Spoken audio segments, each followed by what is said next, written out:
Okay lang sa'yo? Yes po. Tanggap mo yun? Masaya ka dun? Yes po. Ako po kasi hindi ako tumitingin sa kung ano estado ng buhay tong lalaki na to. Basta kung ano nakita ko, ay hirap, gano'n. Hindi naman po sa din na doon ko yung ano, yun nga po, breadwinner.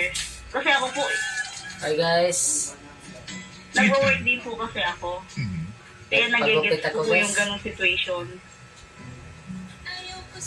May nag-comment dito, totoo ba yan? Kasi kung totoo yan, naku, sana all na lang talaga tayo. Sabi ni Marlon. Actually, sa sinabi mo, Risa, maraming lalaki ngayon ang tinamaan sa puso kasi yun nga, mahirap ang buhay. So sure ka doon, masaya ka kahit saan man kayo kumain, kahit food court man yan, o karinderya, o kaya parisan, kung saan mong parisan, namin sikat na parisan kayo. Masaya ka doon. Yes po. Palakpakan natin si Risa. Sa itsura talaga, wala kang type. Panigurado naman meron. Meron naman po, Ayan.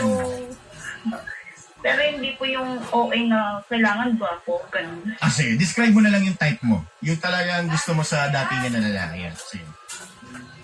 Sa akin, mahalaga po sa akin ugali talaga. Di sabihin mo na, ito naman, nandito ka na nga, tutulungan ka.